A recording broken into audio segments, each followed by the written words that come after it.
Managing our money. Whether it's a checking, retirement, or college fund, most of us have separate accounts earmarked for specific purposes. So it's only natural we would have a separate account for charitable giving.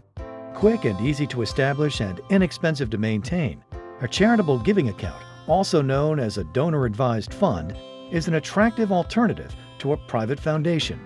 A donor-advised fund is a fund at a charity where you contribute assets, and then you get your charitable deduction up front at the time you contribute the assets, and then grants are made from that fund to charitable organizations that you recommend. With a private foundation, you've got a lot of costs. The cost to set it up, cost to run an annual tax return. Donor-advised funds bring philanthropy to middle America. There's no cost to set it up. There's no annual tax return. And you centralize your grant making. The best asset to give to a charity is typically appreciated stock. And you want to give to 12 or 15 charities, it's really hard to do that in small amounts. With a donor-advised fund, you make one gift of stock to the donor-advised fund, the fund sells it, and now you can have 15 charities get their checks from the donor-advised fund, and centralized record keeping, one receipt from the donor-advised fund instead of 15 receipts from 15 charities.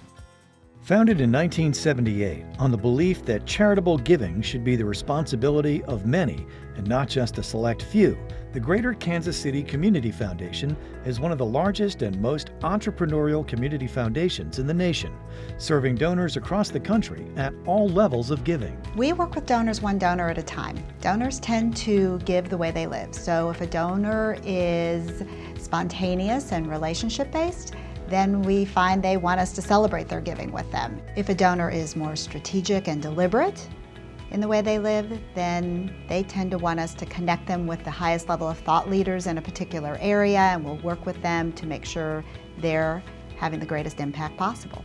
The footprint of what donors have accomplished through the Community Foundation is remarkable and can be seen all across Kansas City, from the revitalized downtown area and picturesque parks to theaters and museums. In fact, since its inception, its donors have granted more than $3 billion to the charities that mean most to them. I would say that the Community Foundation is like having your own private foundation. They make it really easy, and they give you as much or as little help as you might want. Some people don't know how they want to direct their funds, and the Community Foundation has vast resources to help do that. Having institutions where you can talk to different people from different walks of life about how we can do positive things in our community is extremely important, and I'm grateful that we have that in Kansas City. No matter how much you give, it's important. It's important to you, your family, and your community. And our goal is to make that as easy, efficient, and effective as possible for you.